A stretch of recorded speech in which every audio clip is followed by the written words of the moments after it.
네, 여론으로 풀어보는 정치 이슈 폴폴입니다. 오늘은 윤희용 오피니언 라이브 여론분석센터장과 함께 미국 대선 여론조사에 대한 궁금증 그리고 우리나라 차기 대선 주자 선호도 분석해보도록 하겠습니다. 안녕하십니까? 네, 안녕하십니까? 네. 어제부터 미국 대선 개표가 시작이 됐는데 개표 전 사전 여론조사에서는 바이든 후보가 앞서 나간다, 당선이 유력할 것이다라는 전망들이 많았는데 막상 뚜껑을 열어보니까 첫날에는 사실 트럼프 대통령이 굉장히 유력해 보였고요. 네. 지금도 접전이라는 평가들이 많은 것 같거든요. 이렇게 네. 사전 여론조사와 실제 개표 결과가 차이가 나는 듯한 이유가 무엇인지가 좀 궁금합니다. 일단은 어쨌든 여론조사와 사전 여론조사와 선거 결과, 투표 결과가 이제 근본적으로 이제 같기는 어려운 측면이 있습니다. 왜냐하면 여론조사는 투표에 참여하지 않는 사람들도 포함된 여론이라고 할 수 있겠고, 투표 결과는 투표에 참여한 사람들만의 결과라고 여론이라고 할 수 있는 것이거든요. 일단 거기서 이제 갭이 있을 수 있는 것이고요. 많이 이제 들으셨겠지만은 미국 대선 과정에서의 독특한 과정을 하나 이제 볼 수가 있을 텐데요. 이제 미국에서는 우리나라 같은 경우에는 전국이 대선 같은 경우는 하나의 선거구이기 때문에 전국 여론에서 한 표라도 1%라도 높게 나오게 되면 승리가 되는 것인데 미국 같은 경우는 각 주마다 이제 독립성을 인정해서 주에서 한 표라도 승리하게 되면 그 주에 배정된 선거인단을 모두 이제 갖게 되는 한 후보가 갖게 되는 이른바 승자 독식 제도가 이제 있는 것이죠. 두 개 주만 이제 제외하고 그런 현상들이 있기 때문에 실제 이제 미국 전체의 여론과 선거인단 배정이 불일치가 있는 현상들은 과거에도 이제 있었던 현상이라고 할 수가 있겠고, 그다음에 마지막으로 이제 샤이 트럼프 현상이 있다고 할 수 있겠죠. 트럼프 대통령에 대해서 여러 가지 미디어에서 이제 부적절하다 비판적인 기사들이 많이 있고 하니까 유권자들이 속으로는 트럼프 대통령을 지지하고 투표할 예정이지만 여론조사에서는 내가 트럼프 후보에게 표를 던지겠다라고 얘기를 하지 않는 숨기는 이른바 이제 샤이 현상이 이번에도 지난번 4년 전 대선에서도 마찬가지로 이번에도 상당히 있었는데 그것을 이제 많은 여론조사 기관들이 그것을 이제 찾아내지 못했다는 점을 지적할 수 있을 것 같습니다. 근데 사실 4년 전 여론조사에서 이미 샤이 트럼프를 우리가 발견해내지 못했다라고 많은 기관들이 이야기를 했고 이번에는 보완을 했다라고 말을 했잖아요. 그런데 이게 실제 여론조사에서 좀 발견해내기가 어렵다라고 저희가 봐야 되는 겁니까? 그렇죠. 이제 숨기는 것이기 때문에 여론조사라고 하는 것이 실제 이제 자극에 대한 반응이잖아요. 네, 그러니까 누구에게 투표하시겠습니까라고 질문을 했는데 그것에 대한 답변을 듣는 것이니까 그것을 전적으로 신뢰할 수밖에 없는 이제 구조를 갖고 있는 것이기 때문에 그렇지만 이제 그것을 찾아내려고 하는 이제 보정하려고 하는 노력들은 이제 많이 있었습니다. 이번에 같은 경우는 이제 미국 대선에서 많은 여론조사 기관들이 이 샤이 트럼프 현상, 또 샤이 현상들을 보정하기 위해서 실제 사용된 질문들을 보게 되면 선거 당일에 이제 누구에게 투표하실 것입니까?라고 질문하는 것 이외에 별도로 이제 질문을 그럼 주변에서 누구를 지지를 많이 하십니까? 주변에서 누구에게 투표를 많이 한다고 합니까? 라고 하는 질문은 추가 질문을 이제 집어넣은 것인데요. 예.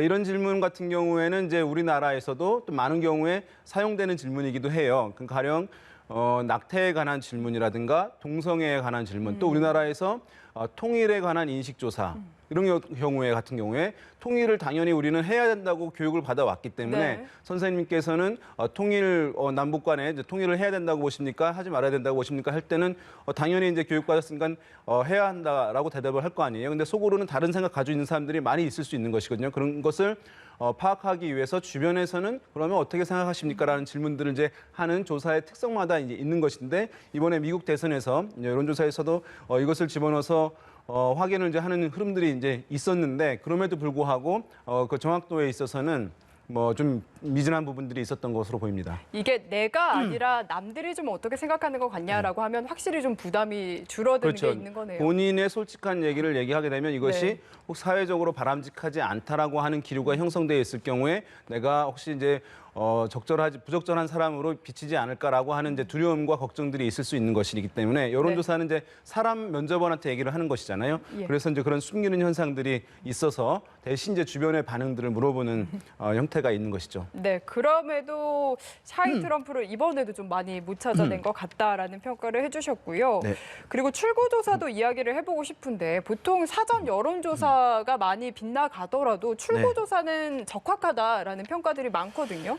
근데 이번에 미국 출구 조사를 보면은 결과가 역시 좀 많이 빗나간 것 같아요. 그래서 한국 출구 조사랑 좀 많이 차이가 있는 건지 네. 이유를 좀 듣고 싶습니다. 기본적으로 이제 출구조사는 사전에 치러지는 실시되는 여론조사보다 훨씬 정확도가 높은 것은 예. 이제 틀림없습니다. 왜냐하면 아까 말씀드렸습니다만 사전에 실시된 여론조사는 투표에 참여하지 않을 사람들도 포함이 되는 것인데 비해서 출구조사는 투표하고 나온 사람들만 가지고 대상으로 하는 것이기 때문에 실제 선거 결과와 유사할 가능성은 확실히 높아지는 것이긴 하는데요.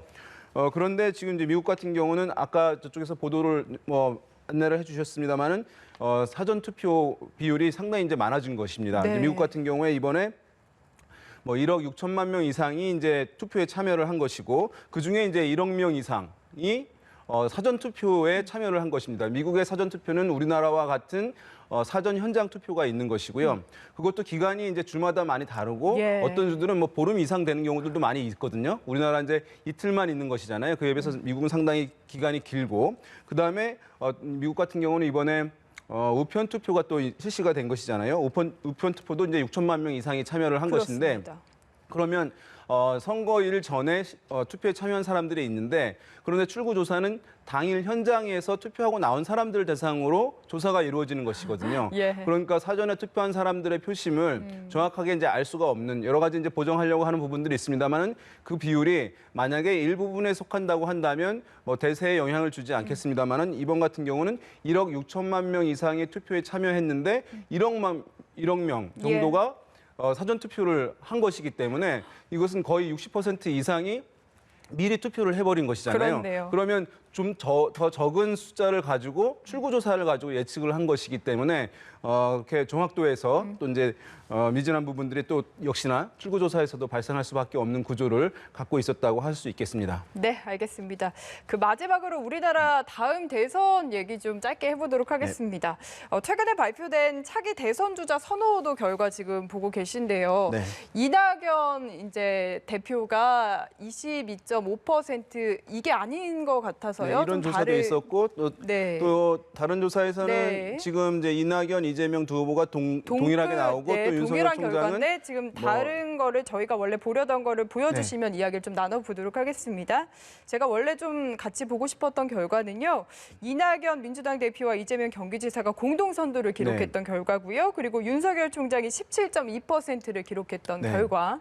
그겁니다. 이제 그 결과만 놓고 보자면 윤석열 총장의 선호도가 굉장히 높아진 부분에 좀 주목을 하고 네. 싶어서 그 결과와 함께 앞으로의 추이까지 좀 예상을 함께 해보고 싶습니다. 네, 만약에 이제 이낙연, 이재명, 더불어민주당 여당의 두 대선 후보가 이제 선두권을 달리고 있고 윤석열 총장이 10% 후반대 나온 조사 결과도 최근에 나오고 있는데요. 그렇게 되면 이것은 이제 지금 그래프 보여주고 있는 것인데요. 네. 이제 이 그래프에서는 17.2%까지 윤석열 총장의 차기 대선 주자 선호도가 나오고 있는 것인데요. 이 정도 되면 3강 구도다라고 이제 표현을 할 수가 있을 것으로 보이고 이것은 아마도 지난 국감에서 집중적인 이제 조명을 받고 거기서 정치를 할 수도 있을 것 같은 이제 뉘앙스를 이제 비쳤기 때문에 아마도 이제 보수 성향층을 중심으로 윤석열 총장에 대해서 차기 대선 주자에 대한 기대감들을 높이는 측면으로 작동을 했다고 할 수가 있겠고요.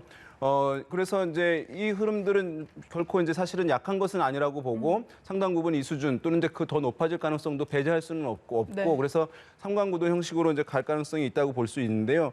다만 이제 이것이 야당인 국민의힘 등 야권의 이것이 긍정적이냐 또는 부정적이냐에 대한 이제 얘기를 할 수가 있을 텐데요. 일정 부분 지금 야당이 어떤 존재감들을 보이고 있지 못하고 유력한 차기 주자가 없는 상황에서 윤석열 총장의 이런 정치적인 부상은 야권으로 하여금 이제 미래에 대한 기대감들을 갖게 하는 측면이 있고 또 이제 야권 성향에서 어쨌든 유력 대선 주자가 나타났다는 점에서 보수층들에게 어떤 이제 긍정적인 측면으로 다가갈 수가 있는 측면이 있는데요. 예. 그렇지만 이것이 꼭 국민의힘에게 좋은 측면은 나쁜 측면도 있습니다. 왜냐하면 지금 윤석열 총장의 차기 대선 주자 지지율이 20% 가까이 나오게 되게 되면 다른 대선 주자들은 그만큼 공간이 좁아지는 것입니다. 그렇죠. 예. 여론조사라고 하는 것은 후보들이 많아지고 경쟁이 치열해지게 되면 이것이 100%에서 뭐 110%, 120% 늘어나는 것이 아니라 100%로 고정되어 있는 것입니다. 그러면 한 절반 정도가 되는 것이고 그중에 또 한 20%는 응답을 하지 않는 것이기 때문에 왼쪽 오른쪽을 동일하게 본다고 한다면 보수 진영표는 한 40%거든요. 절반을 윤석열 총장이 가져가 버린 꼴이 돼버린 것이니까 나머지 야권의 대선 주자들은 모두 다 지지율 합해서 20%가 맥시멈이 될 수밖에 없는 측면이 있기 때문에 다른 주자들은 두 자릿수 지지율까지 끌어올리는 것이 사실상 어려워질 수밖에 없는 측면. 그러면 그것이 국민의힘 등 이제 야당의 어떤 자체 경쟁력을 회복하는데 복원하는데도 시간이 더 걸릴 수밖에 없는 것이거든요. 그래서 윤석열 총장의 부상은 그런 야권의 어떤 기대감들을 주는 측면과 함께 또 많은 한편으로 대선 주자들을 중심으로 한 많은 고민을 또 함께 안겨주는 측면이 있다고 할 수 있겠습니다. 네, 알겠습니다. 오늘 이슈 풀풀 여기까지 들어보도록 하겠습니다. 감사합니다. 네.